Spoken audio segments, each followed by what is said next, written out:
नमस्कार मित्रों, आज फिर आपका स्वागत है हमारे YouTube चैनल मनन चिंतन में। आज का हमारा विषय है कि वह धरती के 3 रत्न कौन से होते हैं। आइए इसे जानने के लिए सुनते हैं एक कहानी, कुबेर का घर। कुबेर का घर एक साधु विचित्र स्वभाव का था। वह बोलता कम था, उसके बोलने का ढंग भी अजीब था। उनकी मांग सुनकर सब लोग हंसते थे, कोई चिढ़ भी जाता था, कोई तो उसकी मांग सुनी अनसुनी कर अपने काम में जुट जाता था। साधु प्रत्येक घर के सामने खड़ा होकर पुकारता, माई अंजलि भर मोती देना, ईश्वर तुम्हारा कल्याण करेगा, भला करेगा। साधु की यह विचित्र मांग सुनकर स्त्रियां चकित हो सकती थी। वे कहती थी, बाबा यहाँ तो पेट भरने के लाले पड़े हैं, तुम्हें इतने ढेर सारे मोती कहाँ से दे सकेंगे। किसी राजमहल में जाकर मोती मांगना। जाओ बाबा जाओ, आगे बढ़ो। साधु की खाली हाथ छोड़ता देख एक बुढ़िया को उस पर दया आई। बुढ़िया ने साधु को पास बुलाया। उसकी हथेली पर एक नन्हा सा मोती रखकर वह बोली, साधु महाराज, मेरे पास अंजलि भर मोती तो है नहीं, नाक की नथनी टूटी है, तो यह एक मोती मिला है, मैंने इसे संभाल कर रखा था, यह मोती ले लो। मेरे पास एक मोती है, मेरे गांव से कोई खाली नहीं जाना चाहिए, इसलिए तुम्हें सौंप रही हूँ, कृपया कर इसे स्वीकार करें, हमारे गांव से खाली हाथ मत जाओ।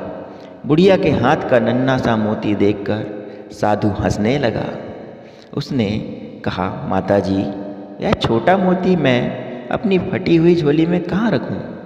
इसे आप अपने पास ही रखो। ऐसा कहकर साधु उस गांव के बाहर निकल पड़ा।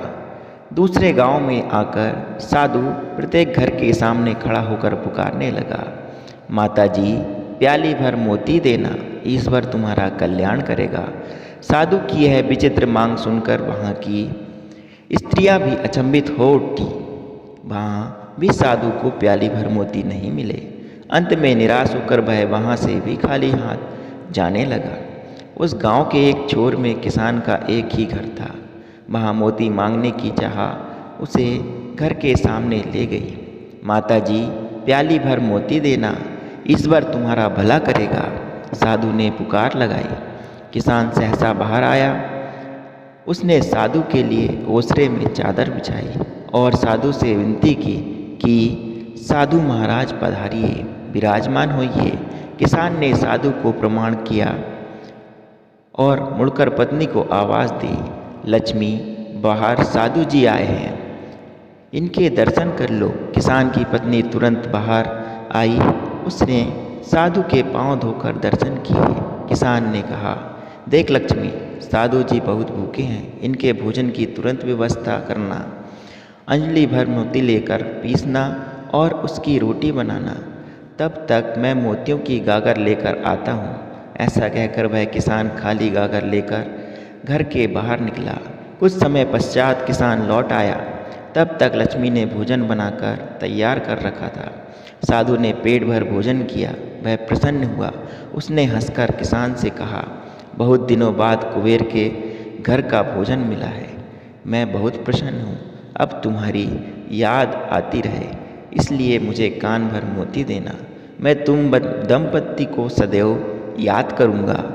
उस पर किसान ने हंसकर कहा, साधु महाराज, मैं अनपढ़ किसान आपके कान भर मोती कैसे दे सकता हूँ? आप ज्ञान संपन्न हैं, इस कारण हम दोनों आपसे कान भर मोतियों की अपेक्षा रखते हैं। साधु ने आंखें बंद कर कहा, नहीं किसान राजा, तुम अनपढ़ नहीं हो, तुम तो विद्वान हो, इस कारण तुम मेरी इच्छा पूरी करने में सक्षम रहे। मेरी विचित्र मांग पूरी करने होने तक मैं हमेशा भूखा प्यासा हूँ। जब तुम जैसा कोई कुबेर भंडारी मिल जाता है तो मैं पेट भरकर भोजन कर लेता हूँ। साधु ने किसान की ओर देखा और कहा, जो फसल के दाने, पानी की बूंदों और उपदेश के शब्दों को मोती समझता है, वह मेरी दृष्टि से सच्चा कुबेर का घर है। मैं वहाँ पेट भरकर भोजन करता हूँ।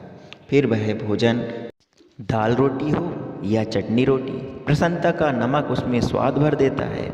जहाँ आतिथ्य का वास है वहाँ मुझे भोजन अवश्य मिल जाता है। अच्छा, अब मुझे चलने की अनुमति दे, ईश्वर तुम्हारा कल्याण करे। किसान दंपत्ति को आशीर्वाद देकर साधु महाराज आगे चल पड़ा। पृथ्वी पर 3 ही रत्न हैं, जल, अन्न और सुभाषित। मूर्ख लोग ही पत्थर के टुकड़े, हीरे, मोती, माणिक आदि को रत्न कहते हैं। ओम शांति। यदि आपको यह कहानी बहुत सुंदर लगी हो, अच्छी लगी हो, तो अपने मेरे चैनल को सब्सक्राइब करें, लाइक करें और अधिक से अधिक अपना प्यार दें। धन्यवाद।